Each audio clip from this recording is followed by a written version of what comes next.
Los niños endemoniados de Ilfurt, 1864-1869. Este caso, por la abundancia de sus manifestaciones, es uno de los más importantes que se conocen. La riqueza de los fenómenos se debe a que no se comenzó el tratamiento de exorcismos hasta después de 4 años, a causa del escepticismo de la autoridad y su tardanza en conceder el permiso correspondiente. Así, sin que fuera molestado, el demonio tuvo tiempo de envalentonarse y manifestarse de modo extraño e imprevisible y en marcos electrizantes de estremecimiento y miedo.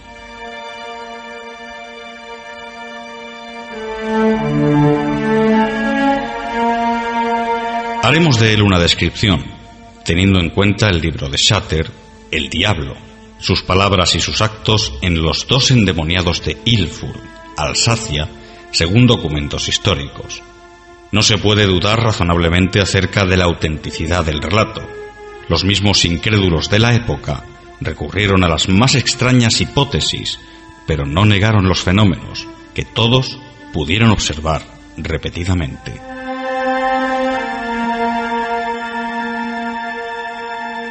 Entre los principales testigos pueden recordarse a los señores Ignacio Spies, Martinot y Lachemann, hombres de gran sabiduría y virtud, el señor Tresch, alcalde de Ilfurt, varios médicos, entre ellos uno hebreo y 2 protestantes, Don Bray, párroco de Ilfurt, muerto en olor de santidad en 1906, Monseñor Stumpf, más tarde obispo de Estrasburgo, eminente teólogo, el canónigo Freiburger, luego vicario general, el reverendo Serter, decano de Mulhouse, el padre Eicher, rector de los jesuitas, el exorcista, el padre Souquat, el vicario general padre Rapp, el rector Hauser y el decano Schrautzer, todos ellos dignos de total confianza.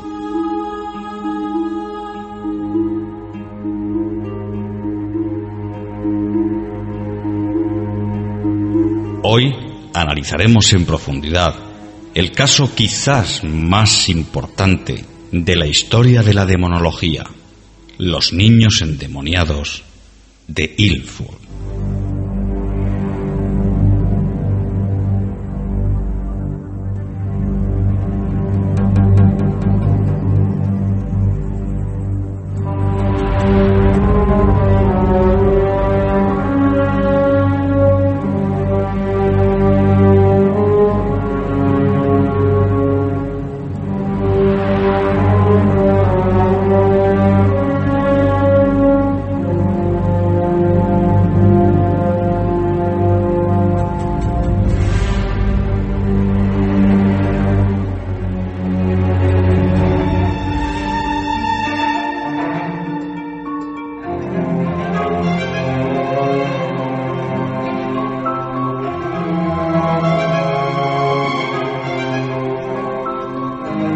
Entramos ya de lleno en nuestro tema central de este programa, de Más allá de la realidad, de esta noche, los endemoniados de Ilfurt.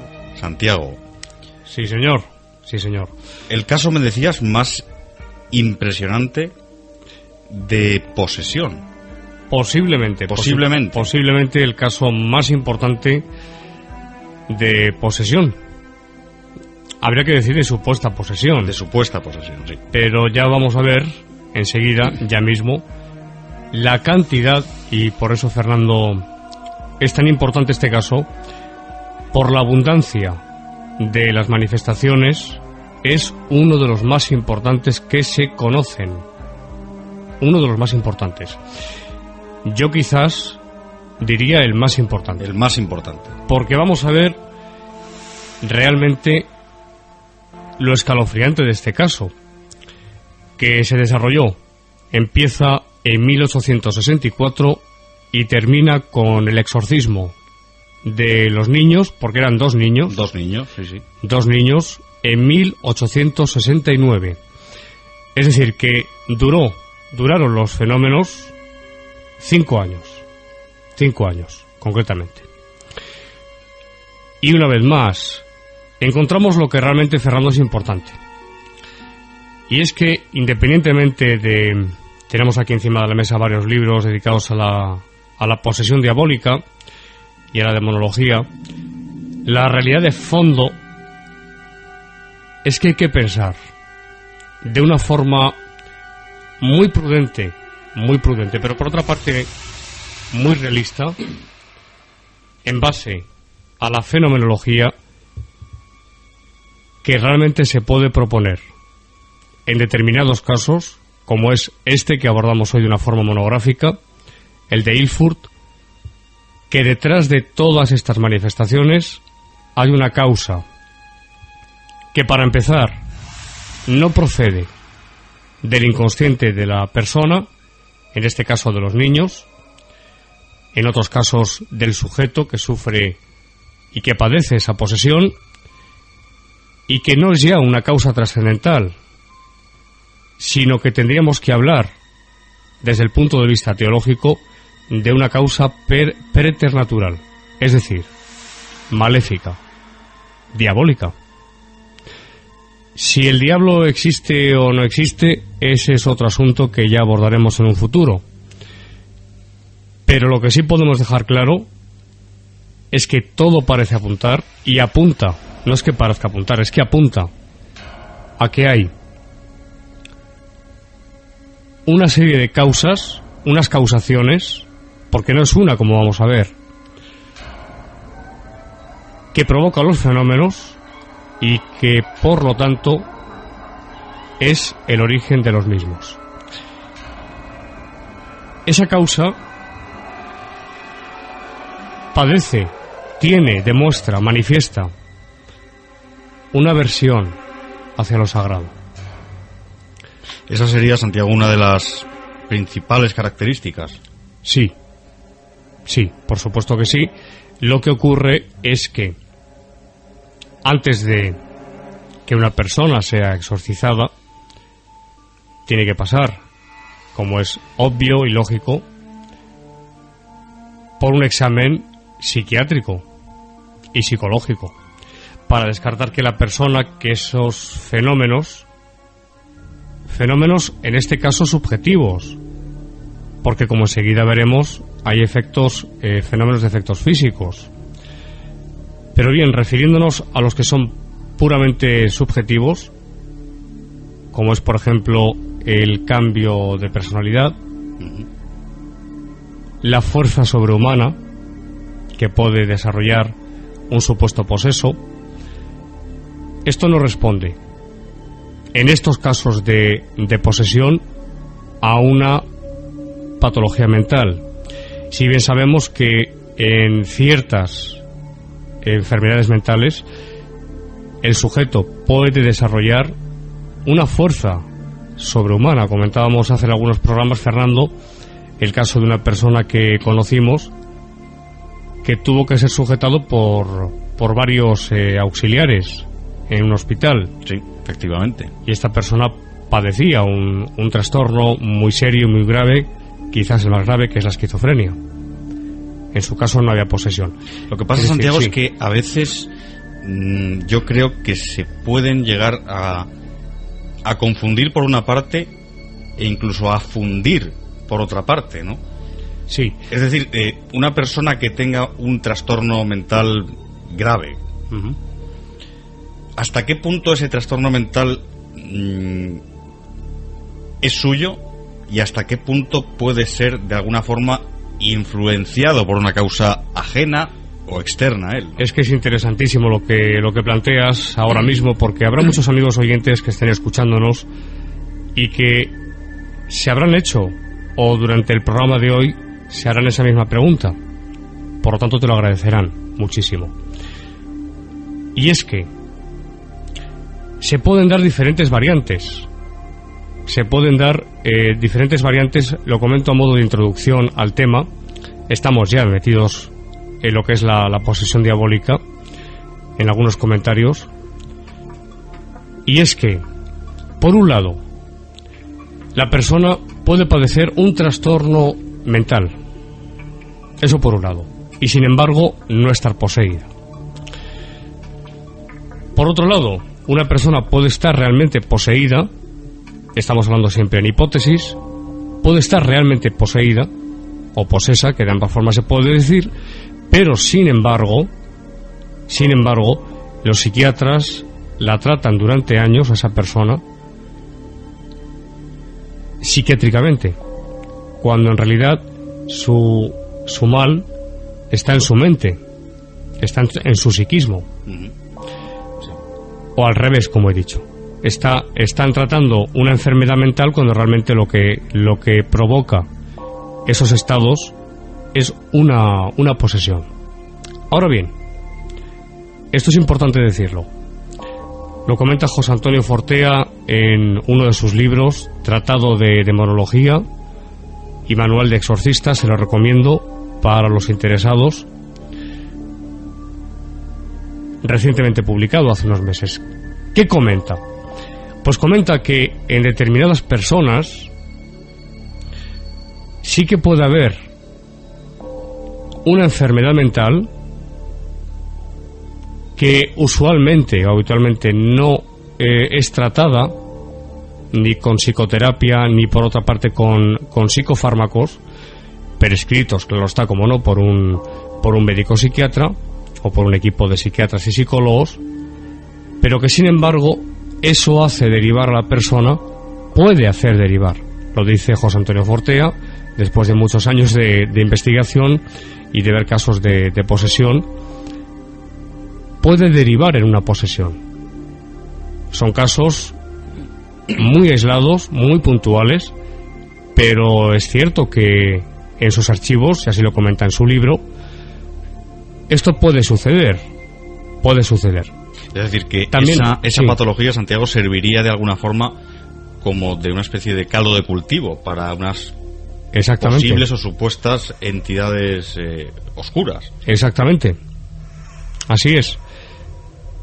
Así como lo contrario, que una persona que padezca una posesión, porque enseguida veremos que hay demonios que yo denomino mudos, es decir, que se solapan, y esto es un estudio de la demonología, yo no me estoy inventando nada ahora mismo, como nunca hago, lógicamente, que no dan la cara, que están camuflados, que incluso cuando se hace exorcismo se necesitan muchas sesiones para expulsar a ese demonio del cuerpo de la persona. Esto puede derivar también a la larga en un trastorno mental. Puede derivar en un trastorno mental.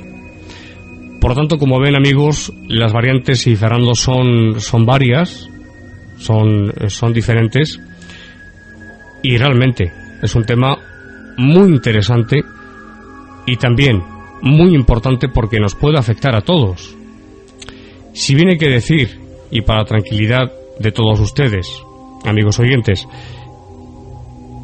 que la posesión es un fenómeno muy infrecuente actualmente, tenemos que decir, y ya en pleno siglo XXI, tenemos que decir, Fernando, que la posesión es un hecho. Eso no se puede obviar, y una persona que afirme que la posesión diabólica, vamos a dejarlo en posesión, porque lo de diabólica ya nos introduce en un campo preternatural, teológicamente hablando, y sobre eso habría mucho que hablar también. Pero sí, una posesión en pleno siglo XXI, como digo,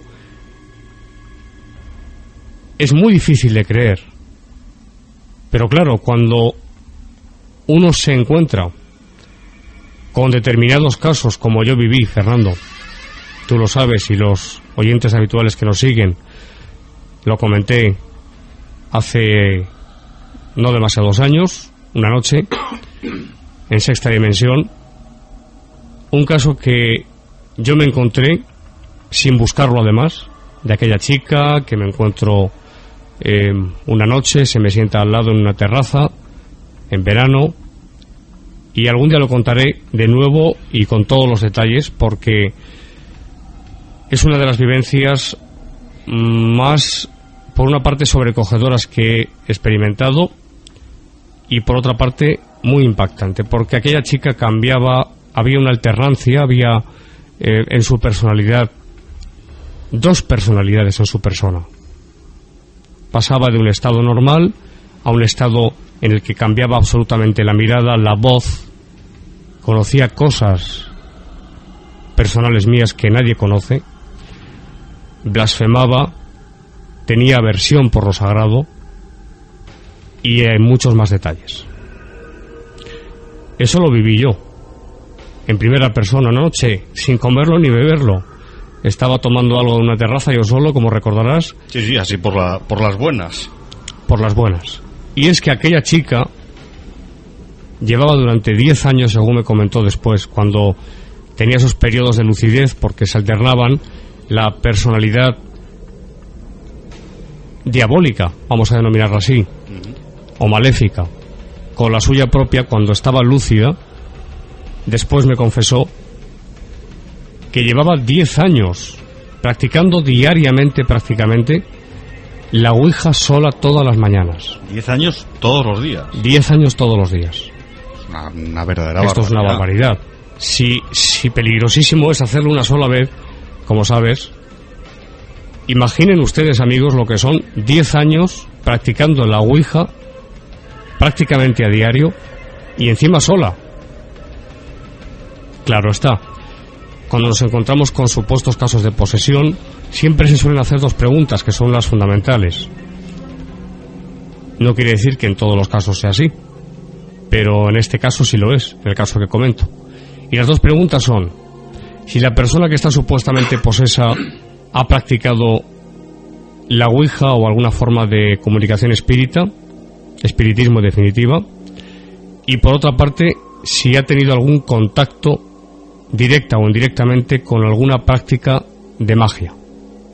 ¿Algún tipo de santería o...? En general, es decir, magia, hablamos de hechizo por un lado y de maleficio por otro.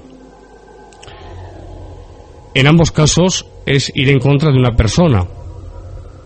En el caso del hechizo no se cuenta, estoy hablando ahora teóricamente, no se cuenta el que practica, el que lleva a cabo ese ritual. No conjura a los demonios, pero sin embargo en el hechizo sí, en el maleficio sí.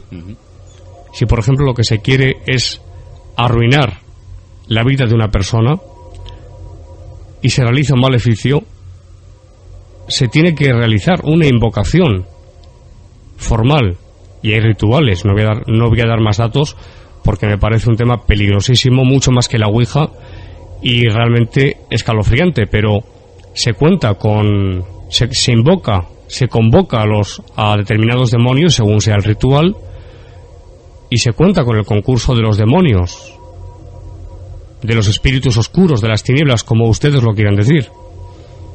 Es decir, que hay una invocación ya de las fuerzas maléficas. Es indudable como prólogo de este programa, Fernando, y ahora te cedo el micrófono para que des tu opinión, porque tú también tienes ya muchos años de profesión y te has encontrado en el programa con casos también muy interesantes. Lo que tiene que quedar claro en el programa que hacemos hoy, Fernando, es que existe, y en esto están de acuerdo, yo creo que todos los teólogos de ayer y de hoy, unos, y hablo de teólogos católicos también, cuidado, no solamente teólogos que no están de acuerdo en todo con los dogmas de la Iglesia Católica, teólogos en general, que existen unas causas que nosotros no vemos, que son invisibles, unas causas maléficas, malignas, que buscan la degradación a todos los niveles de la persona y por extensión de todas las personas, sobre todo de las que tienen unas aspiraciones espirituales, que utilizan, y esto es filosofía en este caso de la demonología, que también es interesantísima, que buscan la perdición de la persona, que intentan por todos los medios apartarla de un camino espiritual, de todo lo que a esa persona le acerque a Dios o al Creador, y sumergirla, sin embargo, en un mundo de crispación, en un mundo de desorientación total, de degradación que no es de golpe, porque es una causa, como siempre, inteligente. Yo diría que más bien, aparte de inteligente, es astuta. Va buscando los puntos flacos de la persona por donde entrar. Es como una pared por donde se filtra el agua. Hay unas grietas y por esas grietas se filtra el agua. Pues en el alma de la persona, así lo testigua la mística, el estudio de la mística, esas grietas son nuestros defectos, los defectos del alma. Pero claro, los defectos pueden desembocar en pecado, hablando teológicamente, en faltas, en transgresiones de la ley de Dios, de la ley divina. Y si la persona persiste en ese comportamiento, eso se convierte en un estado de degeneración que acaba por perder a la persona. Inducen, y aquí podríamos dedicar solamente a lo que estamos hablando mucho tiempo porque da para muchísimo, y aparte muy interesante, Fernando, anotamos en nuestro cuaderno este tema. Anotado queda. Porque es muy importante. Incitan a la persona a sumergirse en un mundo realmente oscuro. Por supuesto, actúan lo que en demonología se llama las especies inteligibles, es decir, que insuflan en la persona sentimientos, emociones, pensamientos, básicamente. ¿No les ha pasado a alguno de ustedes alguna vez, Fernando, estar en un estado de paz interior y de repente empiezan a saltarle pensamientos, preocupaciones? Es como si alguien sembrase en nuestra alma la cizaña. Ahí tenemos las hagiografías y tenemos, Fernando, las vidas de no solamente de los santos cristianos, sino también en otras religiones. ¿Cómo se combate a los demonios, a los oscuros, como decíamos en aquel famoso programa que hicimos en Sexta Dimensión? Y también en otras religiones, las influencias nocivas que llegan desde fuera, bien por parte de seres espirituales, infernales o no. Pero siempre hay una protección contra lo que viene de fuera, espiritualmente hablando, y que viene a atacarnos, que viene a perdernos, que viene a desequilibrarnos interiormente, que viene a robarnos la paz interior, que viene a quitarnos ese contacto, ese nexo de unión, esa unión directa con Dios, cuando una persona ya está avanzada en el camino espiritual. Y por lo tanto, Fernando, eso es lo que tratan de impedir, hablando desde el punto de vista de la mística, que entre otras muchas cosas es la relación del alma con Dios, del alma humana con Dios. Eso bajo ningún concepto. La persona empieza a descuidar la oración, empieza a descuidar pues la lectura de libros que realmente le puedan aportar algo, sustancia, que pueda sacar una sabiduría de esas lecturas. Se decía antiguamente libros devotos, se decía. Sí. Y sin embargo, como digo, hace que esa persona entre en un mundo totalmente oscuro. No hablemos ya, pues, desgraciadamente para esas personas, el mundo de las drogas, el alcoholismo, drogas que se fuman, que se inyectan, que se snifan, relaciones, en fin, no muy lícitas. No hago de juez de nadie, por supuesto, cada uno es libre de hacer con su vida lo que crea oportuno, pero sin embargo, y en definitiva, pierden a la persona. Yo sé, te cedo, Fernando, perdóname la palabra, sí, pero era muy importante dejar esto claro. Yo pienso, Santiago, que para este tipo de seres, entidades oscuros, maléficos o como queramos llamarles, las personas o seres más apetecibles para ellos realmente son los que más avanzados espiritualmente puedan estar, creo yo, porque un ser que no esté espiritualmente avanzado o que por lo que sea le haya dado la espalda al camino espiritual, bueno, para esas entidades no dejarán de ser meros peones, pero los que realmente les interesan son los otros. Evidentemente. Es decir, los que, y esto lo comenta Balducci, lo comenta Amorth, lo comenta Fortea aquí en España, realmente, y así como vamos a ver ahora mismo en Ilfurt, en estos dos niños, cómo los demonios hablaban por boca de ellos, los que están ya en ese inframundo, digámoslo así metafóricamente hablando, esos ya están cogidos, no pierden el tiempo. Las tinieblas no pierden el tiempo en volcar sus fuerzas y sus energías para atrapar a seres que ya están atrapados. Es de pura lógica. Van, como bien dices, Fernando, a por aquellas personas que están o bien en un camino espiritual más o menos avanzado, más o menos elevado, o que son, con sus defectos, como todos tenemos defectos, muchísimos, pero son personas honestas, honradas, limpias de corazón, y son presas muy apetecibles para estas fuerzas oscuras o de las tinieblas. Jesús así las denominaba, y no solamente Jesús. En otras religiones también aparece, en el Islam, por ejemplo, aparece. En el judaísmo también. El poder de las tinieblas, el príncipe de este mundo, dice Jesús. Es decir, se está hablando de las tinieblas, de como en la Guerra de las Galaxias, es una forma muy cinematográfica. Sí, si estuviera aquí nuestro querido amigo Miquel Navarro, al que mandamos un abrazo muy fuerte desde aquí, muy fuerte, sí, que pronto estará aquí en el programa para hablarnos de cosas muy interesantes, pues él podría explicarnos muy bien la filosofía. Las personas que hayan visto ¿cuántas películas han hecho de la Guerra de las Galaxias? Pues no sé, en total creo que son 6. Exactamente, está el lado oscuro de la fuerza, sí, y aquella famosa frase: no subestimes nunca el poder del lado oscuro, ¿no? Exactamente. Y hay una lucha entre la luz y las tinieblas. Esto es antiquísimo, porque ya cuando el pueblo judío es en su exilio y toma contacto con la religión, el mazdeísmo concretamente,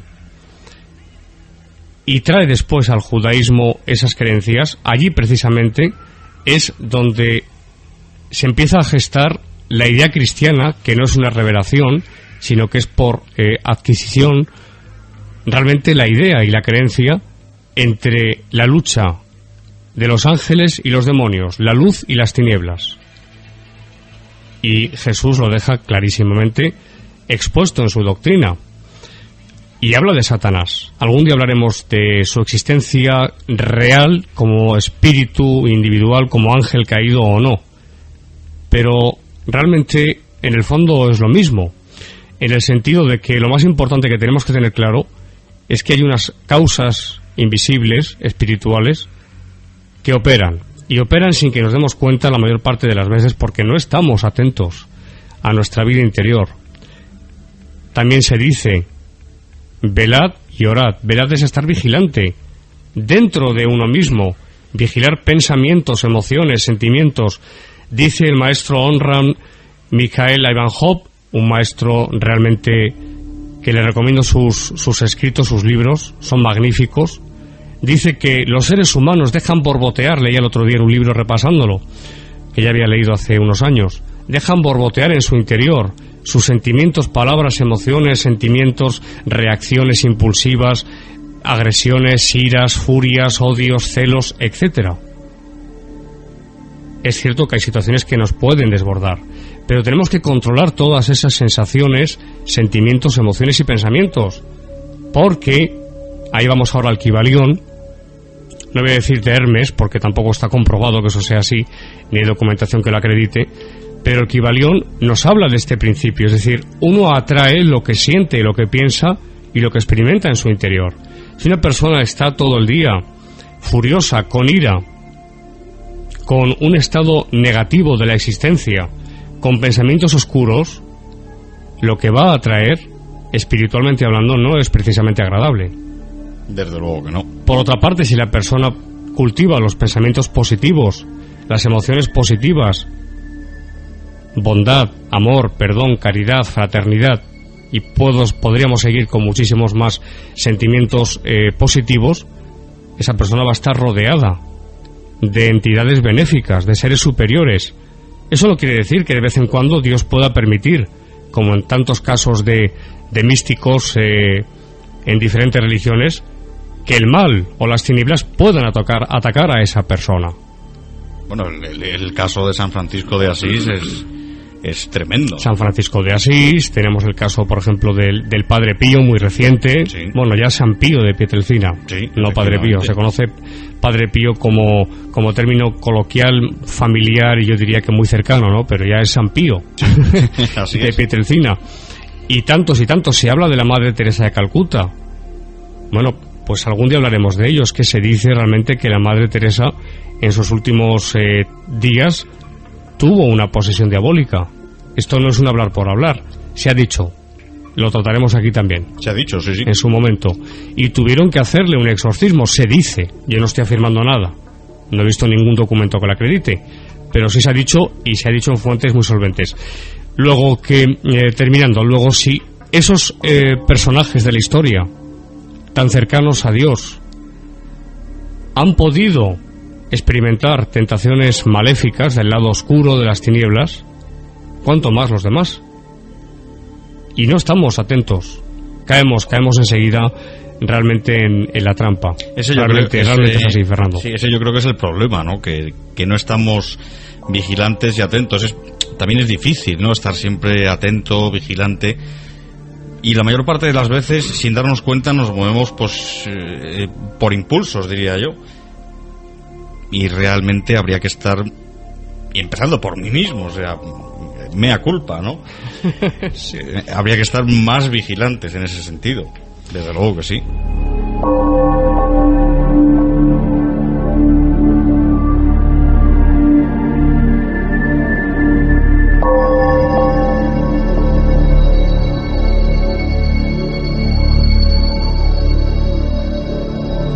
Del siglo XXI en el que nos encontramos, nos trasladamos hasta el siglo XIX. En concreto, Santiago, hasta el año 1864. Exactamente.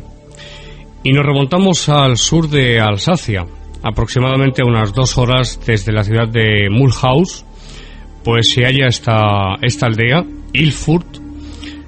Antes de 1870 contaba con 1.200 habitantes aproximadamente. Nos centramos en una familia, la familia Barner. El padre, José, era un vendedor ambulante, comerciando en las calles con mechas, con fósforos, se dedicaba a esto. La madre se llamaba Ana María Folzer, y tenía 5 hijos, todos ellos de poca edad, muy pequeños. Uh-huh. Pero los fenómenos se centran en 2.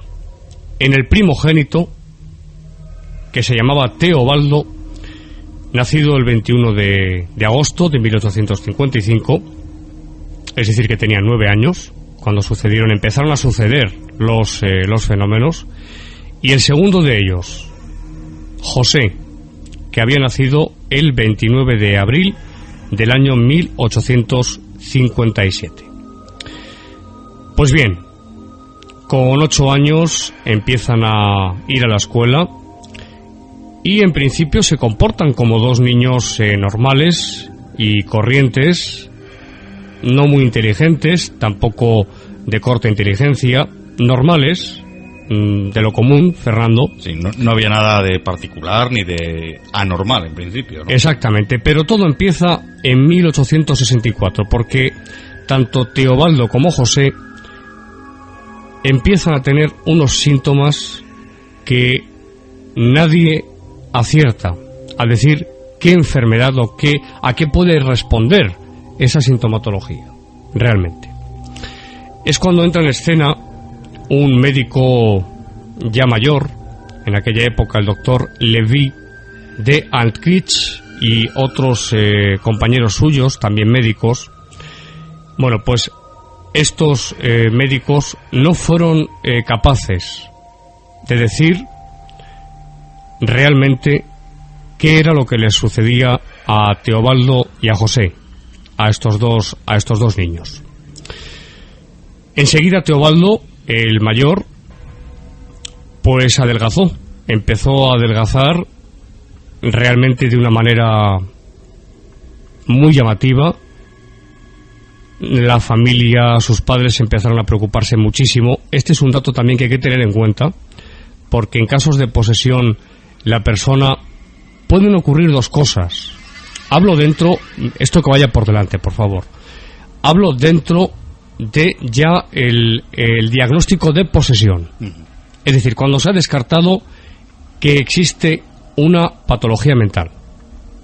Es decir, estamos ya hablando de que la Iglesia ha convocado a un comité de expertos y que se han desestimado todas las posibles causas naturales y que ya se ha puesto el caso en manos de una archidiócesis para que la persona pueda ser tratada a través de exorcismo. Pues bien, cuando una persona está posesa, nos dice la demonología, todo apoyado como siempre en la abundante casuística, pues bien, pueden ocurrir dos cosas: que la persona adelgace de una forma alarmante sin haber motivos para ello, es decir, porque coma normalmente. A veces se niegan a comer. Vuelvo a decir que descartamos anorexia, depresiones. No, estamos en el terreno de la posesión. Sí, una vez descartadas exactamente todas las posibles patologías mentales. Aclaro esto porque sí. No estoy diciendo ni muchísimo menos que la persona que adelgace es porque está posesa. Por favor, escuchemos bien lo que estamos diciendo, y estamos en el terreno de la posesión, descartadas todas las causas fisiológicas, biológicas, naturales. Pues bien, puede ocurrir eso, o puede ocurrir que la persona engorde de una forma descomunal. También de una manera exagerada. Sí, hasta el punto de que las carnes parecen ya prácticamente no dar de sí, porque la persona está totalmente abotargada. Esto es en determinados casos frecuente. Lo que le pasó a Teobaldo es que empezó a adelgazar de una forma alarmante. Llegó un día importante, 25 de septiembre de 1865. En aquel día, estos dos hermanos empiezan a experimentar fenómenos muy extraños en sus personas y en su entorno. Es decir, en su casa, ¿no? Exactamente, donde estaban ellos. Donde estaban ellos. Y vamos ahora a la fenomenología, porque la fenomenología es variadísima. Hay muchísima fenomenología, muchísima. ¿Ante qué fenómenos nos encontramos en este caso, Santiago? Voy a citar documentos de la época. Lo entrecomillado voy a ir leyéndolo a todos ustedes y por supuesto vamos a ir comentándolo. Pero presten, como es lógico, toda la atención del mundo, por favor, amigos, porque van a ver qué cosas tan interesantes y, por otra parte, qué sobrecogedoras. Como dos niños que no habían cumplido ninguno de los dos los 10 años llegan a hacer todas las cosas que vamos a comentar. Por ejemplo, tendidos sobre la espalda, daban vueltas y más vueltas con la vertiginosa rapidez de una peonza. O, por ejemplo, también se desfogaban golpeando sin reposo y con una fuerza sorprendente el lecho y los demás muebles, llamando a esta operación suya drechen, trillar, sin dar señales nunca de la más leve fatiga, por muy larga que fuera la sesión de golpes. Esto lo hacían los niños. Vuelvo a repetir que todo lo que vaya entrecomillando está sacado de documentos de la época que se pusieron por escrito porque hubo muchísimos testigos. Es un caso documentadísimo el caso de Ilford. Y Santiago, en estos dos fenómenos que has comentado, de repente, es decir, por las buenas, por así decirlo, sí, empezaban a dar esos golpes. Sí, o a dar esas vueltas sí, espontáneamente, de una forma totalmente espontánea. No había en este caso ningún tipo de desencadenante. No había ningún estímulo ante el cual en este caso reaccionaran. Empezaban estos fenómenos que he citado y pueden estar, como he dicho, largo tiempo sin fatigarse. Es como si hubiera una fuerza extrahumana o sobrehumana, de forma que no es la persona físicamente hablando la que está actuando, sino que es otra causa que es independiente de la persona y que sin embargo actúa a través de ella, pero sin desgastar físicamente a la persona, sus fuerzas, su energía. Pues bien, vamos con más fenómenos. Tenían ambos hermanos un hambre voraz, tremenda. Comían y comían. En muchísimos casos hemos dicho que Teobaldo adelgazó tremendamente. Y a pesar de eso, comía y seguía delgadísimo. Nada le saciaba. A veces, como veremos enseguida, se negaban a comer.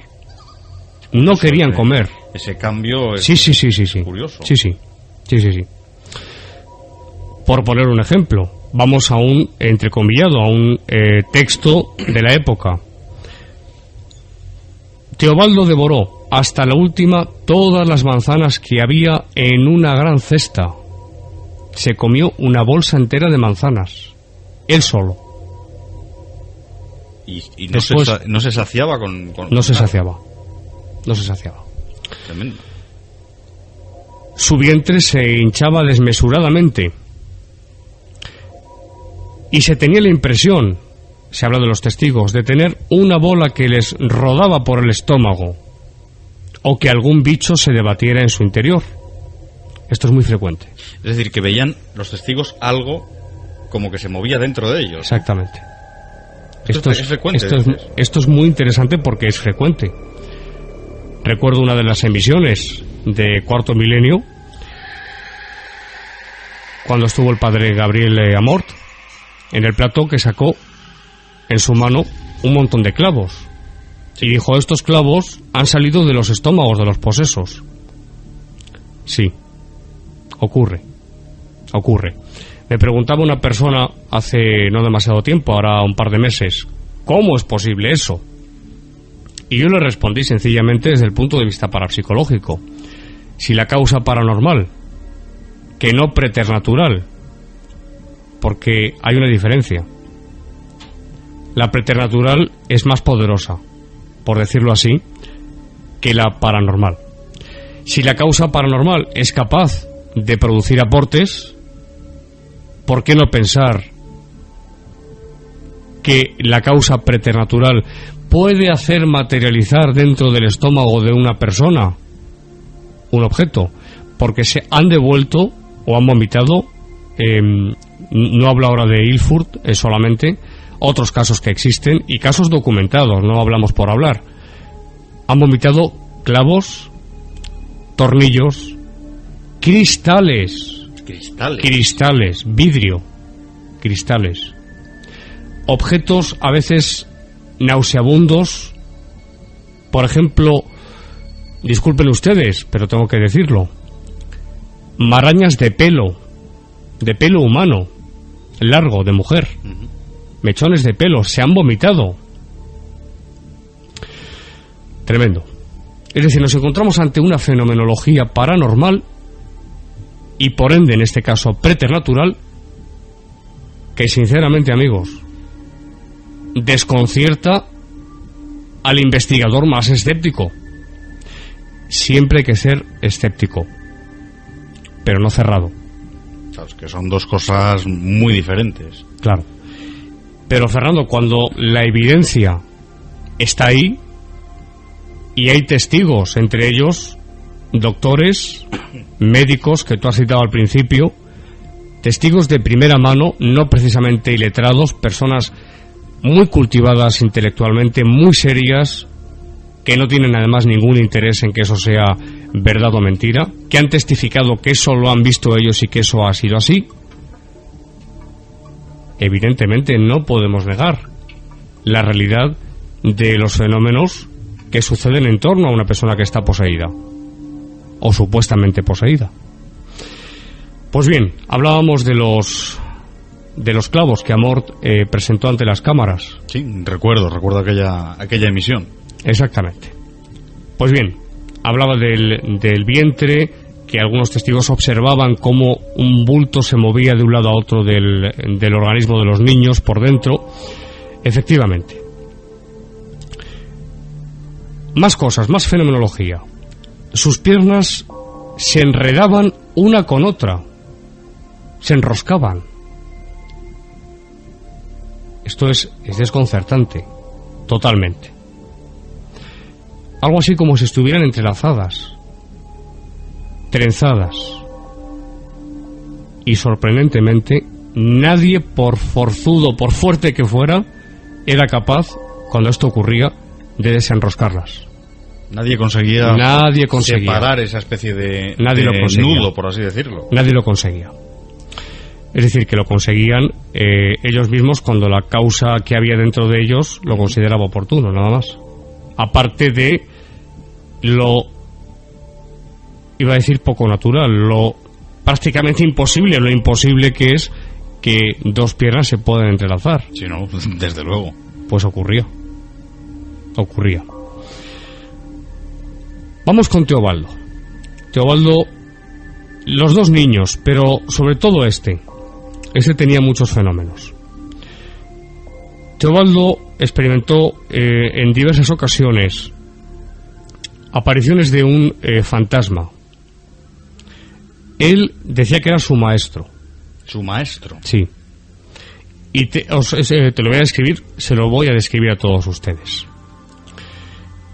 Según Teobaldo, este fantasma que él veía frecuentemente y que decía que era su maestro, tenía, a priori va a parecer una descripción totalmente surrealista, pero no lo es, y enseguida vamos a ver por qué.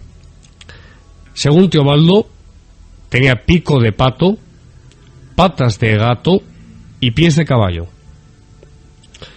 Y el cuerpo completamente, y atención a esto, ya van a ver por qué, el cuerpo completamente recubierto de sucias plumas, muy sucias y malolientes. ¿Por qué malolientes? Lo vamos a contar. Cuando se aparecía este fantasma, sobrevolaba la cama del niño y le amenazaba con echarle las manos al cuello para ahogarle. El niño, a pesar de llamarle maestro, quedaba totalmente atemorizado y se abalanzaba sobre esta aparición, invisible para los demás. Le arrancaba a puñetazos y a golpes con esa aparición invisible, pero que se materializaban esos golpes en plumas. Llegaban a aparecer las plumas de las que hablaba el niño. Esto está atestiguado por muchos testigos. Las plumas que cuando Teobaldo se enfrentaba a ese ser que se le aparecían plumas que empezaban a llover de la nada y que caían finalmente al suelo. Pues bien, en presencia de un centenar de testigos, entre ellos, como he dicho, personas de suma seriedad, en absoluto crédulos, todo lo contrario, sumamente escépticos, fue, entre todos, de una forma unánime, reconocida en un principio la posibilidad de que los niños pudieran estar pues dentro de una trama infantil, sencillamente, pero enseguida se vio que no era así. Teobaldo, Santiago, era el mayor, ¿no? El mayor, sí, primogénito de todos los hijos. El mayor, nacido en 1855. En efecto. Vamos con una cita textual de la época. Las plumas se expandían un olor fétido y, cosa extraña, no dejaban ceniza cuando se las quemaba. ¿Desaparecían? Se volatilizaban totalmente. Primero se materializaban. Cuando se las cogía o aparecían, despedían un olor nauseabundo, y cuando se quemaban, no dejaban ceniza. Vamos con más. Cito otro caso de aportes de plumas, por eso les advertí antes de las plumas. Es uno de los datos, quizás, dentro de la fenomenología de Ilford, más interesante por la abundancia del hecho. Otra vez, después de haberse quejado de pruritos y pinchazos dolorosos en todo el cuerpo, hacían salir de entre sus vestidos tal cantidad de plumas y de musgo también, que cubrían todo el suelo, y aunque se les cambiara de ropa blanca y de vestidos, seguían apareciendo plumas y musgo. Esto es un documento también de la época. Vamos con más cosas. De las plumas hay algo más que decir, y es que el cuerpo de los niños se hinchaba, como he dicho antes.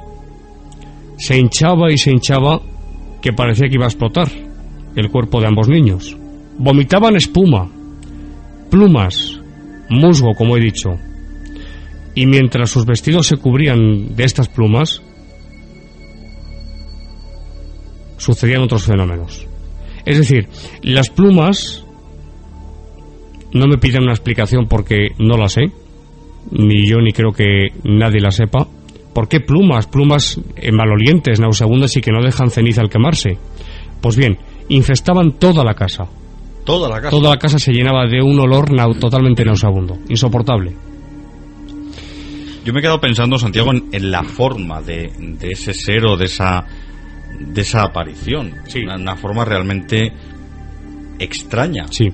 Pico de pato, patas de gato y pies de caballo. Y todo cubierto de esas plumas sucias. De las plumas. Y malolientes. Exactamente.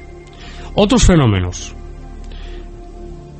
Al igual que en más de un programa hemos hablado de la termogénesis. La termogénesis, yo le comentaba a mi amigo Iker, le decía que en un programa en Cuarto Milenio le decía, o fue en la SER, no recuerdo bien si fue en radio o en televisión, creo que fue en televisión, que la termogénesis no solamente es, como se ha señalado, el descenso brusco de la temperatura ambiente sin una causa natural que lo origine, también es el aumento.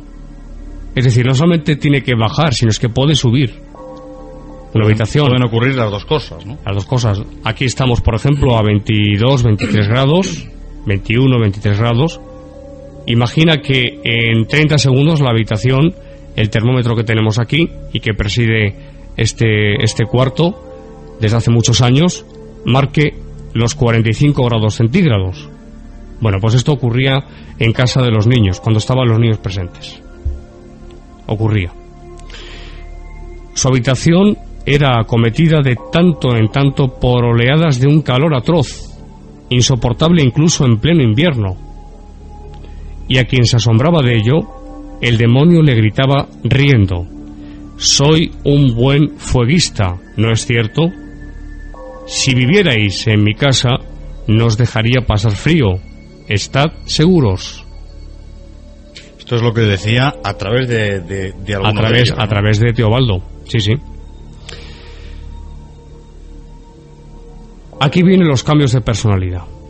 Después de horas de tranquilidad, cambiaban de repente su actitud, se ponían nerviosos, excitados, con mucha ira, con mucha furia, y empezaban a gritar y a gesticular, sin descanso, sin apenas reposo. Su voz, comentábamos al principio, no era la de unos niños, sino de hombres. La voz que salía de las gargantas de Teobaldo y de José era una voz profundamente ronca, fuerte y muy grave. Y a pesar, y ahora estoy leyendo literalmente de documentos de la época, a pesar de que sus labios permanecían cerrados, era evidente que no eran ellos sino otros seres invisibles los que hablaban en ellos, pronunciaban aquellas palabras y organizaban aquellos escándalos. Imaginemos 2 niños de 9 y 8 años hablando con voz de hombre, fuerte, grave, profunda y sonora. Yo creo, Fernando, que eso hay que vivirlo. Y amigos oyentes, eso hay que vivirlo, ¿eh? Tiene que ser realmente una experiencia escalofriante, terrible. La familia tendría que estar, pues no sé, desbordada por no saber qué hacer, eso en primer lugar, claro. Vamos siempre a las fuentes, vamos siempre a los documentos de la época, a los testimonios firmados y jurados. No menos de 2 espíritus infernales habitaban el cuerpo de cada uno de los niños. Ocultaron su nombre mientras les fue posible, pero interrogados en nombre de Jesús por el padre Suquat, finalmente lo declararon. El primogénito, Teobaldo, estaba poseído por Oribás y por Hipés. Este último declaraba ser conde del infierno y comandante de 71 legiones. Esto lo dijeron todo a través de los niños, ¿eh? Uno de los demonios que poseían al hermano menor, José, se llamaba Solaletiel. No fue posible conocer el nombre de su compañero, es decir, que no era un solo espíritu, eran varios. Eran varios. Hipés carecía del sentido del oído. Esto es muy interesante. Es decir, porque ya nos hace plantearnos si era realmente un demonio, es decir, un ángel caído, o si era por otra parte el espíritu de una persona fallecida. Voy a leer el documento. Hipés, que recordemos era uno de los 2 espíritus que habían poseído a Teobaldo, el otro era Oribás. Bueno, pues Hipés carecía del sentido del oído, ya que el niño del que se había apoderado se quedó completamente sordo, hasta el punto de no oír un disparo de pistola hecho junto a su oreja. En el mismo momento de la liberación del exorcismo, Teobaldo recuperó el sentido del oído. Interesantísimo. Es decir, pierde, en este caso, en un momento puntual, hasta el punto es que se hizo la prueba de disparar junto a su oído, no escuchaba. Claro, es que estamos hablando de una posesión, pero de una posesión total y absoluta. Claro, es que estamos hablando, Fernando, como hemos dicho al principio, quizás del caso de posesión más documentado y más espectacular. Claro, porque no solamente toman, por así decirlo, ese cuerpo o esos cuerpos, sino que a ese cuerpo, en este caso concreto que comentas, lo del oído, le incorporan todas aquellas cosas que ellos pudieran tener. Exactamente, que pudieran tener en vida si es que fueron personas, claro, que tuvieron una existencia terrenal, o bien si eran demonios, es decir, ángeles caídos, el daño que quisieran causarles físicamente, no ya espiritualmente porque habían poseído su cuerpo, sí. sino físicamente. Vamos ahora con la versión a lo sagrado en los niños. Punto también muy interesante. Tú lo decías antes, es un dato importantísimo porque en todos los casos de posesión diabólica, posesión realmente hablando con propiedad, la versión a lo sagrado se debe dar. Su cuerpo se hinchaba desmesuradamente y ellos caían presos de violentos accesos de cólera, en un verdadero delirio de furia. Si alguien se les acercaba con un objeto bendito, por ejemplo un crucifijo, una medalla, un rosario, se ponían muy furiosos. Nunca rezaban, no podían rezar, los nombres de Jesús, de María, del Espíritu Santo, etcétera, nombres sagrados en definitiva, pronunciados por aquellos que los rodeaban, les hacían retroceder y temblar como hojas, y los fantasmas solo visibles para ellos los llenaban de temor y de pánico. Imagino que, lógicamente, no conseguirían meterlos en alguna iglesia de aquella época, ¿no? Después lo desvelamos. Después lo dejamos ahí. Es un punto muy importante. Los testigos estaban muy afectados porque la aversión a lo sagrado demostrada por los niños era manifiesta ante objetos benditos, incluso, como veremos enseguida, ocultos en muchas ocasiones. Aquí te respondo, en este caso, Fernando, porque tenían total oposición a acercarse a una iglesia. No podían. También, por supuesto, a la oración y a los oficios divinos. Prorrumpían atroces blasfemias y expresiones sumamente vulgares y mezquinas. Recordemos, Santiago, que estamos hablando de 2 niños que no llegaban a 10 años. Claro, es que lo que añade el texto aquí es que pronunciaban todas estas cosas sin que jamás, nunca las hubieran escuchado de nadie, de otros. Claro. Vamos con muchos detalles de este caso de los endemoniados de Ilfurt en cuanto a la aversión a lo sagrado, que es importantísimo. Más detalles. Por ejemplo, el episodio de los higos bendecidos. Vamos a contarlo. Es breve, pero es sumamente interesante. Higos bendecidos. Sí. Una vez le regalaron a los niños higos bendecidos por un sacerdote, y ellos lo rechazaron con tremendo horror, gritando lo siguiente, según los testigos presentes: «Llevaros de aquí esas cabezas de ratón.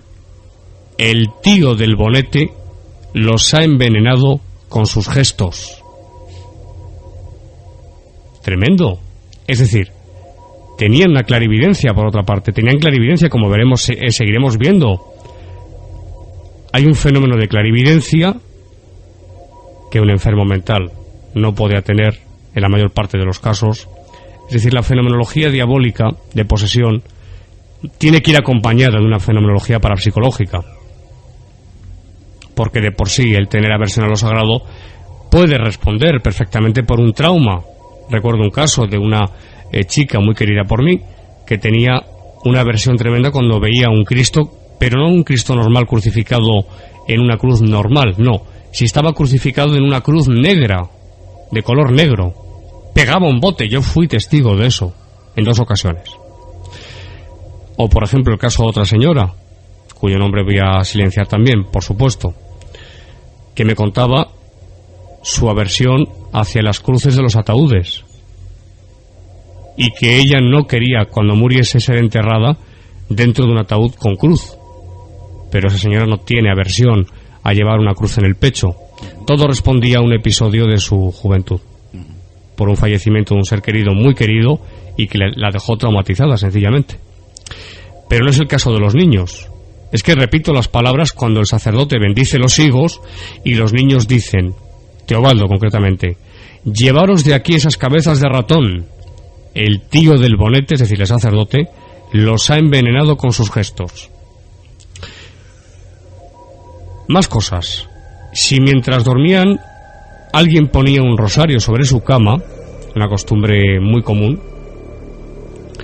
ambos desaparecían en un santiamén bajo las mantas y no reaparecían hasta que el rosario no había sido retirado. Se metían debajo de las mantas, y hasta que no quitaban ese rosario de debajo de la almohada, no salían de debajo de las mantas. Más cosas. Le hemos citado antes el padre Stupp, que pasó junto a Teobaldo manteniendo al Santísimo Sacramento oculto en su pecho. El endemoniado se sacudió como al contacto de una descarga eléctrica y trató de esconderse en todos los rincones. Pero cuando el sacerdote se dirigió a la capilla para volver a dejar en ella el Santísimo Sacramento, él lo siguió a distancia para escupir sobre la huella de sus pasos. Por otra parte, un día de abstinencia, Teobaldo pretendió decididamente comer carne y dijo sin ambajes: «Traedme carne, de lo contrario salto por la ventana». Nunca había pedido carne en otras ocasiones. Era un día de abstinencia y dijo que si no le traían carne, que saltaba por la ventana. Hay mucho más, estamos resumiendo porque es extensísimo el dossier de Ilfurt. El demonio desahogaba incluso su aversión a lo sagrado con una terminología vulgar. Vamos a ver algunos ejemplos de la época. Por ejemplo, se divertía a veces escondiendo un objeto bendito y diciendo en tono de burla a quien lo buscaba: perdón por la expresión, señores, busca tu mierda.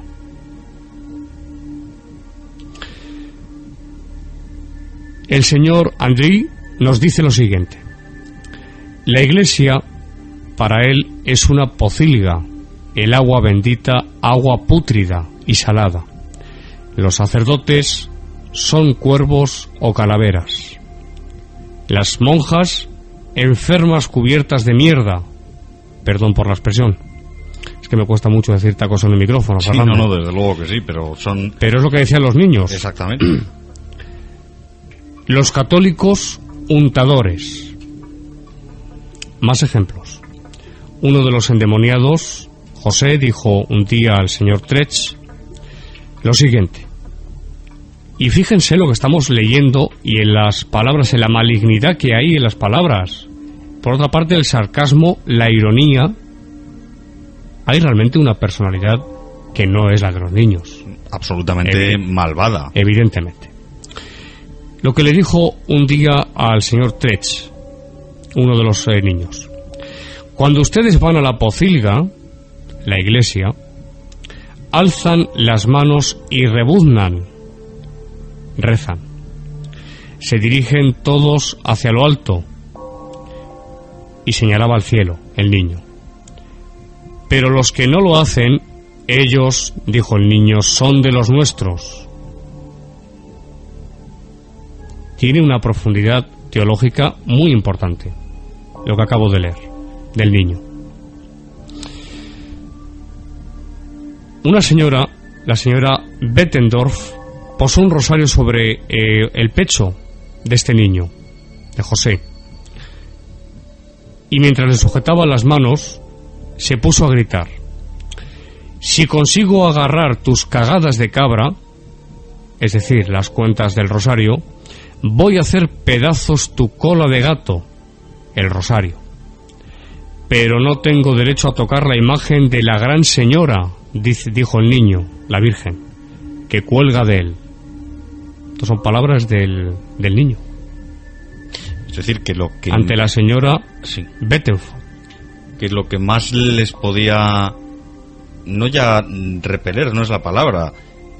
es que no podían ni acercarse, es la figura de la Virgen. Sí, sí. Y es un apunte muy bueno ese, Fernando, porque al final veremos cómo terminó el caso. El papel de la Virgen, decía San Bernardo, María, terror de los demonios. Es como si el nombre de la Virgen María, la invocación a Nuestra Señora, a la Virgen María, yo sí creo en la Virgen. Yo también. Tengo mucha devoción hacia ella.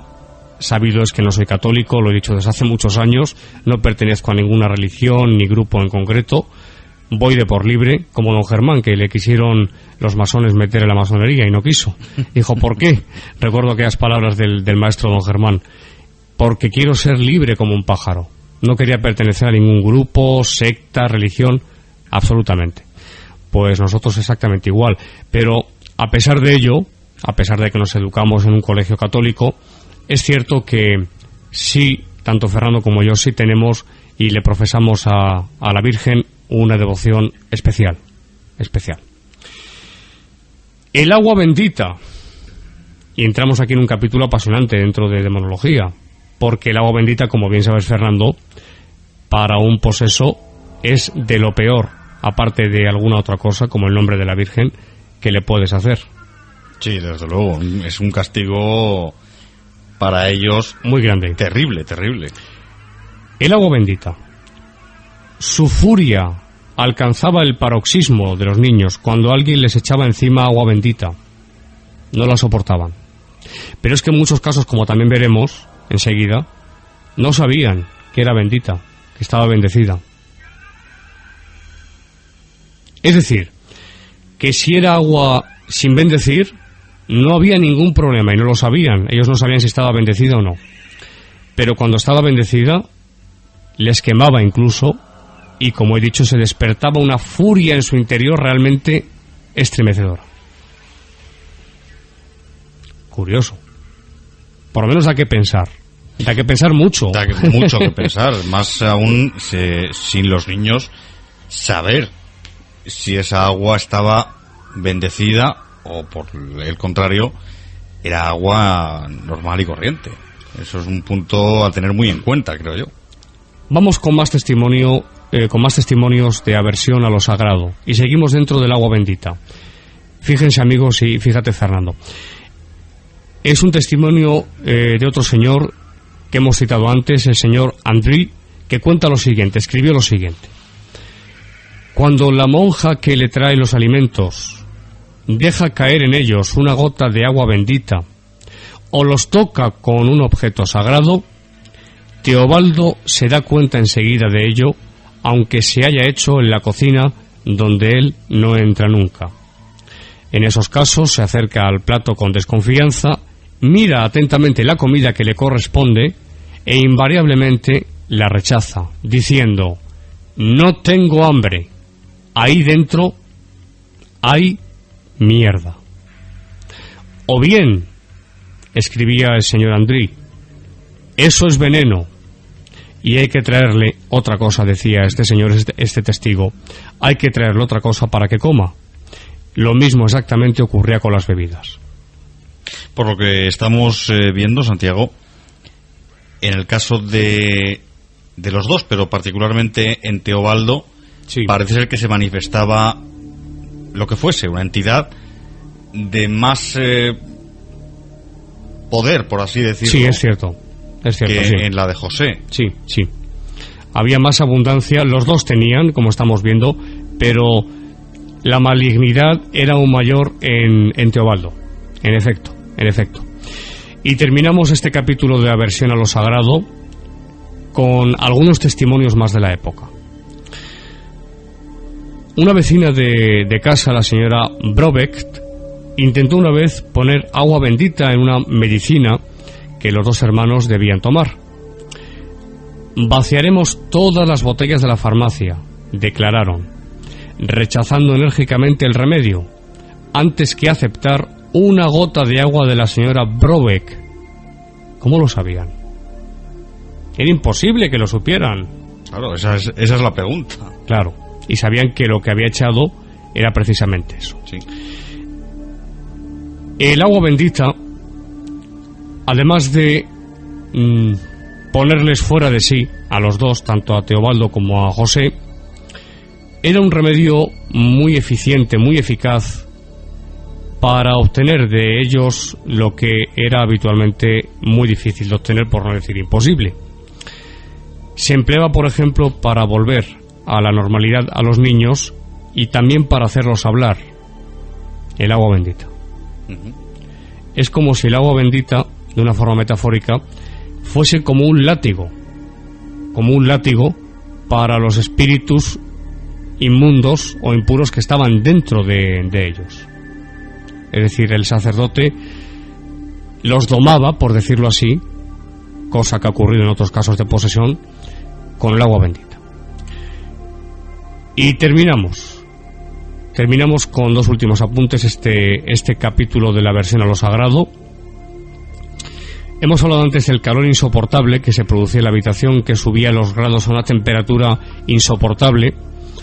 Pues bien, la madre rociaba con agua bendita la cama de sus hijos y la temperatura descendía instantáneamente y se hacía normal.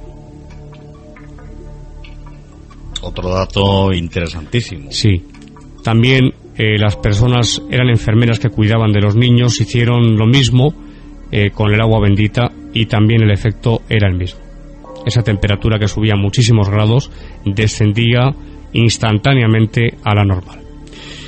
Y por último, el padre de los niños atestigua que ciertos fenómenos solo desaparecían con la aspersión de agua bendita.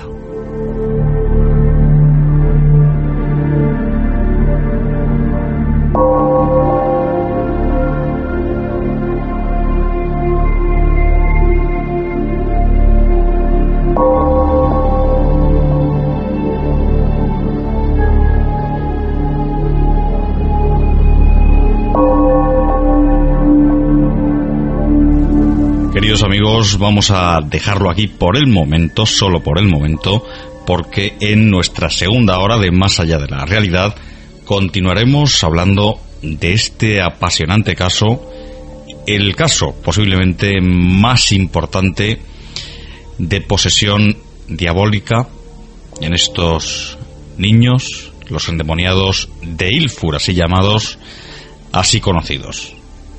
Queridos amigos, no se marchen, que enseguida estamos de vuelta con muchísimas cosas más dentro de este apasionante tema, los endemoniados de Ilfur. Y continuamos con más fenómenos dentro de este apasionante caso de los niños endemoniados de Ilfurt, Teobaldo y José, niños de 9 y 8 años, 1864-1869, 5 años de fenómenos, 5 años de posesión. Y todas las cosas que sucedieron, por lo menos las más importantes, se las estamos contando. Simplemente reseñar, Fernando, algo que hablábamos fuera del micrófono, y es que los niños padecían, vamos a resumirlo así porque es muy extenso y hay muchos casos, no tenemos tiempo para todo, manifestaban una antipatía por aquellas personas que sabían que estaban endemoniados y sin embargo una simpatía, pero de una forma instintiva, sin conocer a las personas. Gente que iba, por ejemplo, a visitarles, o a investigar, o para algún tipo de crónica. En definitiva, los que no creían que estuvieran endemoniados, con esos hacían, digamos, amistad. Curioso. Es como si no quisieran ser desenmascarados. Curioso. Sí. Las antipatías y las simpatías dependiendo de lo que se creyese sobre ellos. Y vamos con un capítulo que es muy importante también, así como la versión a lo sagrado lo es, el ritual romano lo señala, es el hablar en lenguas desconocidas. Eso también la xenoglosia. Sí, la xenoglosia es algo también común y frecuente y parece ser un denominador común dentro de los casos aparentemente de posesión, ¿no? Sí. La xenoglosia es un punto crucial y saber, porque la xenoglosia algún día también hablaremos de ella en profundidad, la xenoglosia no solamente es hablar en lenguas desconocidas, es que la persona que habla la lengua desconocida para él conscientemente, pero cuando está en ese trance, que sepa lo que dice, punto fundamental, y que también entienda lo que se le dice en esa lengua. Claro, estos son dos puntos realmente fundamentales. Si no, no se puede considerar eso como xenoglosia. Porque uno se puede poner a hablar en ruso y si no entiende lo que le están diciendo, pues exactamente. ¿Qué pasa ahí, no? Tiene que saber la persona lo que dice y tiene que entender lo que le están diciendo. Pues bien, vamos con varios testimonios, todos ellos muy breves. Los niños hablaban corrientemente las lenguas más disparatadas. Respondían, por ejemplo, sin dudar además, en francés, en latín, en inglés, e incluso comprendían ciertos dialectos de la época en Francia y también aquí, en España. ¿También de España? También. Teobaldo se afirma de él que cuando quería hablaba perfectamente todas las lenguas sin el menor error. Y con frecuencia hablaba días enteros en el más puro francés que pudiera oírse. Teobaldo. Otro caso de xenoglosia. Un día, dos estudiantes expresaron a sus profesores que querían ver a los niños. Cuando entraron, dirigieron sus preguntas en vascuence, idioma del cual el señor Trech nada sabía. Los niños respondieron en francés, pero perfectamente a tono con las preguntas, es decir, se les preguntaba en aquel momento en vascuence, pero ellos respondían entendiendo lo que se les estaba diciendo, respondían en un perfecto francés. Esto ya es rizar el rizo. Rizar el rizo porque... Dentro de la xenoglosia. Están demostrando que conocen dos lenguas. Porque el euskera, mira que es una lengua realmente complicada, ¿eh? Exactamente. Pero cuando les preguntaron, por el contrario, de dónde venían y a dónde iban, los niños, atención con esto, respondieron en alemán. ¿En alemán? En alemán. Y dijeron lo siguiente, traducido después: no hace falta que os lo digamos. Ve enseguida a repetirlo a tus cuervos, es decir, a los sacerdotes, porque estudiaban estos dos estudiantes en un colegio de sacerdotes. Y esto fue lo que les dijo uno de los niños. Y en otra ocasión, Teobaldo charlaba de buena gana con todo aquel que venía a verlo, respondiendo en óptimo francés y también, que no lo hemos mencionado, también hablaba perfectamente en latín. Hablamos de un niño de 9 años. Que hacía escasamente un año que había comenzado a ir al colegio. Es decir, realmente incomprensible desde el punto de vista de la razón, pero ahí está la casuística, los testimonios y el caso, en definitiva. Por supuesto, en cuanto a conocimientos ocultos, que es otra de las señales que señala el ritual romano, conocimiento de cosas ocultas, en definitiva clarividencia, es una forma de abarcarlo todo. Hay muchísimas referencias, muchísimas. No vamos a referirnos a ninguna porque nos eternizaríamos aquí en el programa contando casos y casos. Pero sí nos vamos a detener en la retrocognición y en la previsión, en casos muy puntuales de Teobaldo y de José. El demonio, yo diría en este caso, los espíritus que se habían posesionado de su cuerpo, de sus cuerpos, anunciaban con mucha frecuencia acontecimientos sucedidos en un remoto pasado. Se referían a sucesos que habían sucedido hacía mucho tiempo y siempre desconocidos, hechos desconocidos para los testigos que estaban presentes cuando hacían esas citas.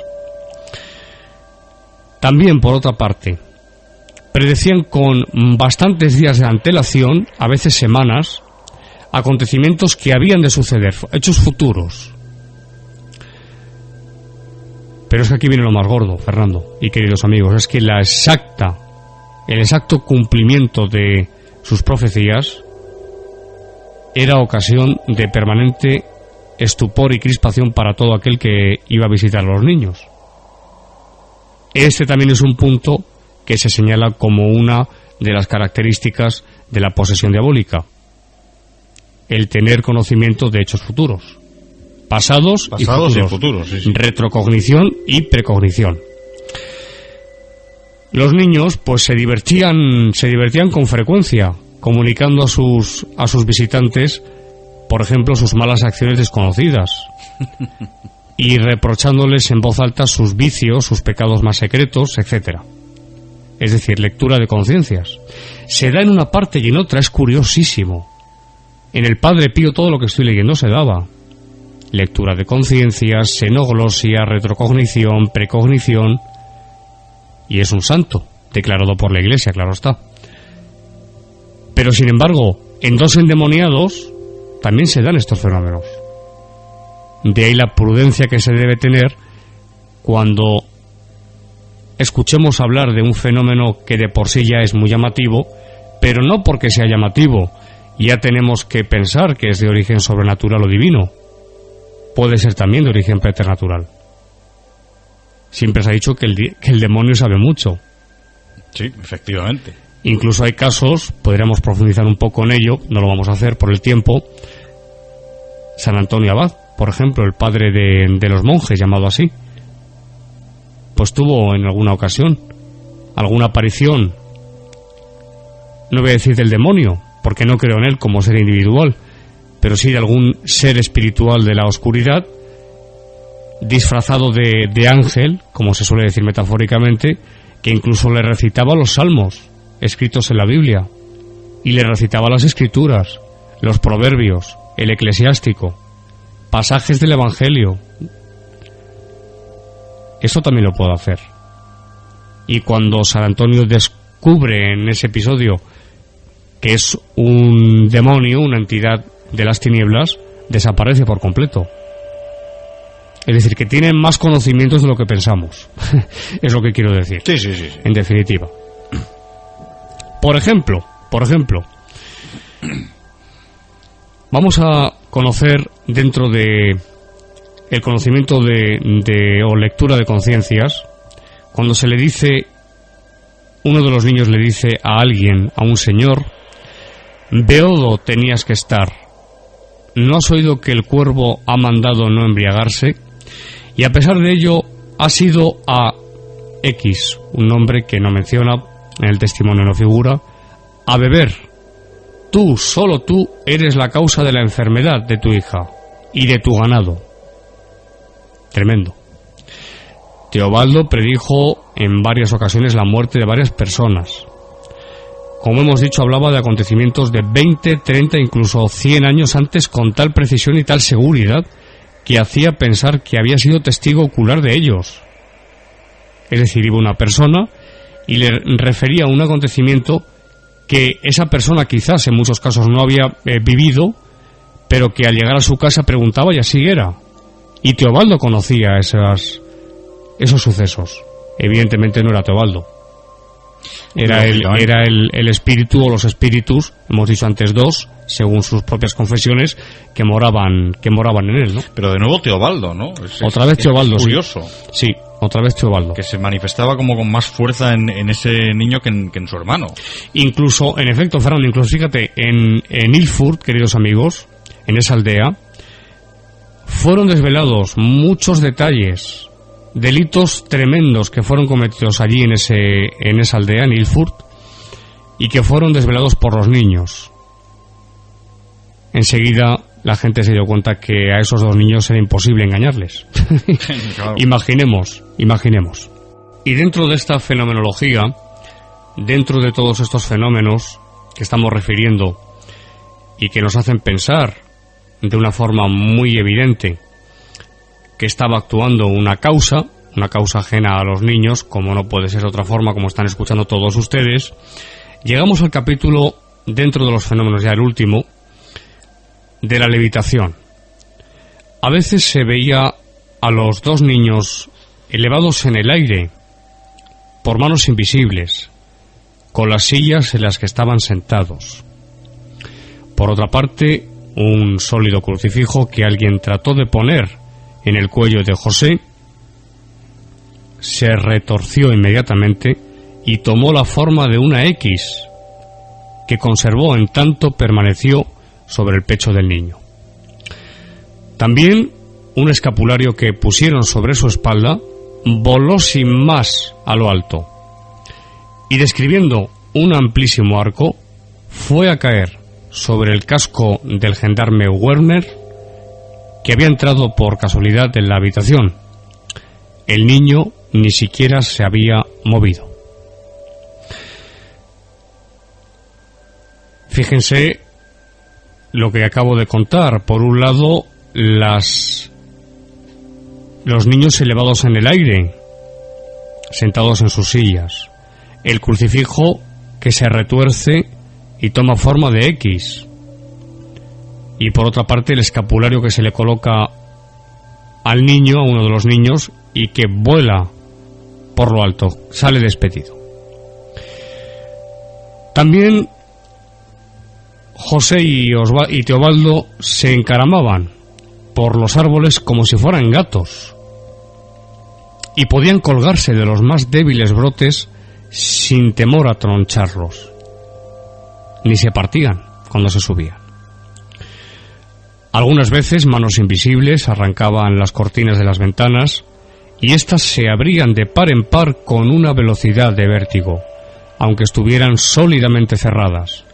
Otras veces el maligno daba vueltas aquí y allá en el interior de la habitación, cambiando mesas, sillas, muebles, y otras la casa entera era sacudida como por un violento terremoto, temblaba todo. ¿Toda la casa? Sí, estoy leyendo documentos de la época. El gendarme Werner relata lo siguiente. Una tarde de febrero de 1869 estaba junto a los niños. En aquella época aún había poca gente en su torno alrededor de ellos. Muchos días aún se mantenían tranquilos porque decían: Lucifer frecuenta los bailes. Vimos a Teobaldo elevado por una fuerza misteriosa y sostenido en el aire a 30 o 40 centímetros sobre la silla. Permaneció algunos minutos en esa posición. Quienes asistimos a la escena quedamos impresionados. Ante mis preguntas, dice el testigo, los padres y otros testigos semejantes aseguraron que el hecho que se había repetido ya en otras ocasiones, y el pequeño confirmó sus palabras. Vemos cómo en estos casos de supuesta posesión se dan fenómenos, y son fenómenos de efectos físicos, objetivos, fenómenos objetivos o de efectos físicos, los denominados fenómenos kappa. Están los gamma, los kappa y por otra parte los beta. Está actuando y por otra parte interactuando, porque se relaciona con otras personas, una causa ajena a los sujetos, a los niños. Y no solamente es que actúe, es que actúa de forma medida, de forma inteligente, controlada, sabiendo lo que hace, sabiendo lo que quiere hacer, lo que quiere mostrar y demostrar. Nos encontramos sin duda ante una causa, como digo, inteligente.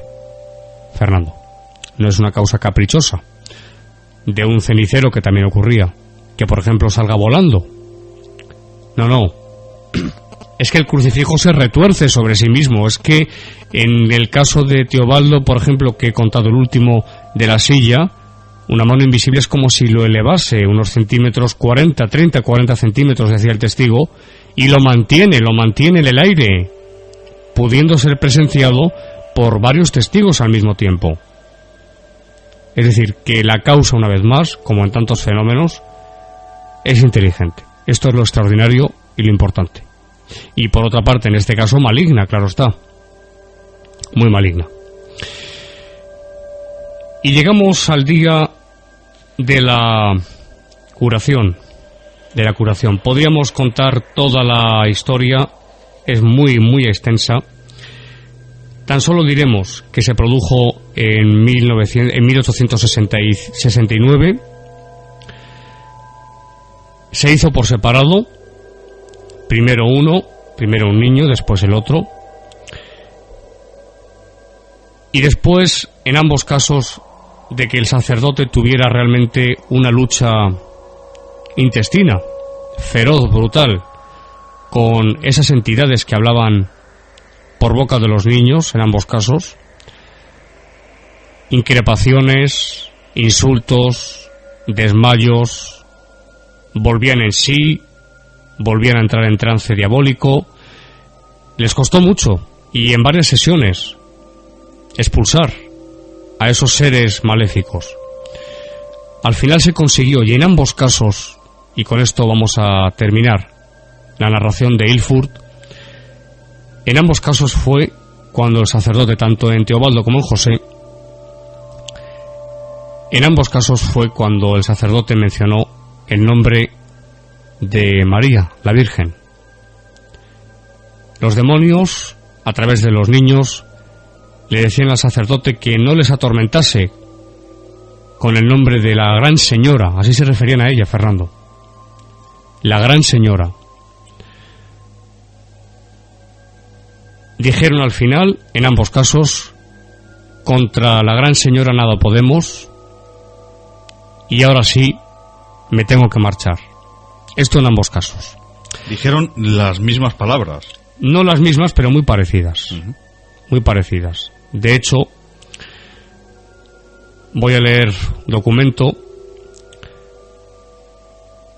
Cuando le dice el sacerdote, leo este fragmento, el final. Pues bien, Satanás, habla el sacerdote. Ahora es la Santa Madre de Dios quien por mi boca te ordena alejarte. Vete pues, espíritu inmundo, de la vista de la Inmaculada.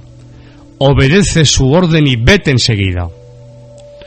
Los asistentes recitaban en voz baja el acordaos. El demonio, con voz de bajo profundo, emitió un alarido formidable y luego gimió diciendo: ahora sí, tengo que obedecer. Inmediatamente, el niño poseso se contorsionó como una serpiente que fuera pisoteada, y luego un estremecimiento recorrió sus miembros.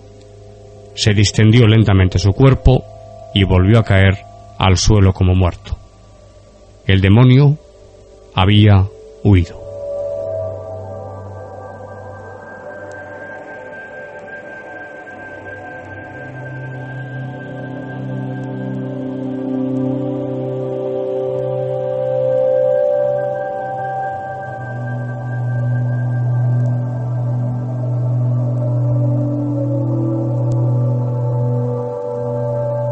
Y en el caso del segundo niño, el sacerdote le dice lo siguiente al final ya del exorcismo: en nombre de María, la Virgen Inmaculada, te conjuro abandonar a este niño, gritó con voz firme y severa el sacerdote. Respondió el demonio a través del niño: ¿hacía falta que también te trajeras a la Gran Señora? ¿Querer o volar? Ahora sí tendré que irme. Y así sucedió. Como final de esta impresionante historia, en un jardín cercano a la plaza municipal de Ilfurt, precisamente frente a la casa de los Barner de la familia, se eleva majestuosa sobre una columna de granito una estatua de bronce dorado de la Virgen Inmaculada. En la base del monumento, de 10 metros de altura, hay una inscripción en latín que dice lo siguiente: en perpetuo recuerdo de la liberación de los dos endemoniados Teobaldo y José Barner, debida a la intercesión de la Santa Virgen Inmaculada en el año del Señor 1869.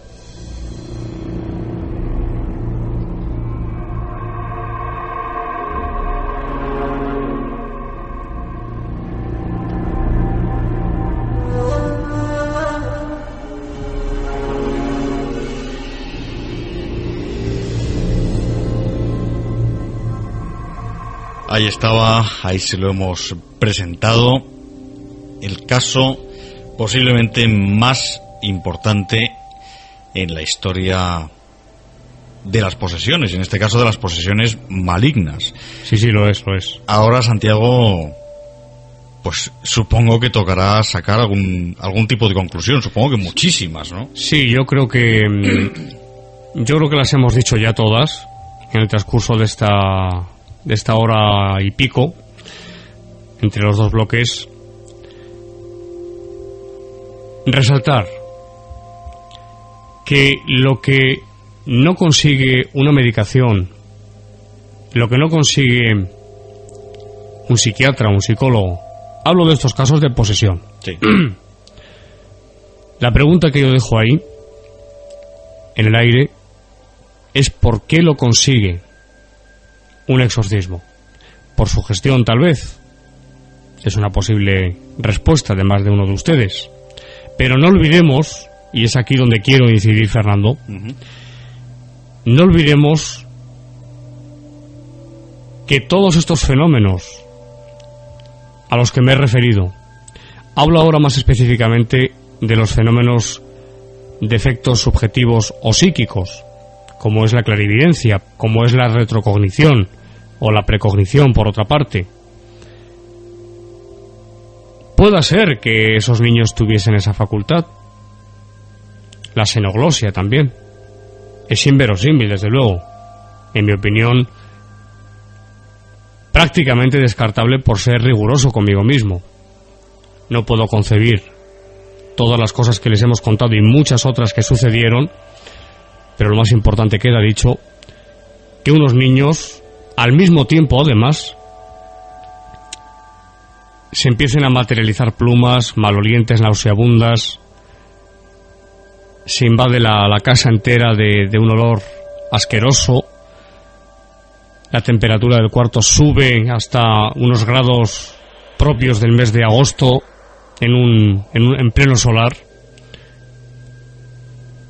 los niños levitando en el aire, los objetos que se estrellaban contra las paredes, esa cruz que se retuerce y tantas cosas que les hemos contado esta noche aquí en el programa. Todo eso no puede responder, en mi modesta opinión, no puede responder a una causa sencillamente, puramente psíquica. Tiene que responder a la fuerza, a una realidad que existe fuera de nosotros, que nosotros no somos conscientes porque no la vemos, pero sí actúa, y ahí están los testimonios que he leído de la época, actúa sobre los presentes, actúa en el cuerpo de los niños, en este caso, y por lo tanto son fenómenos reales, fenómenos que ocurrieron realmente, que están documentados históricamente. No hablamos de un caso de hace 1000 años, no, es que estamos hablando de un caso del siglo XIX, con testimonios de personas, como hemos comentado, muy solventes, muy preparadas, para nada crédulas, y que fueron totalmente objetivas en todo momento al presenciar esos fenómenos.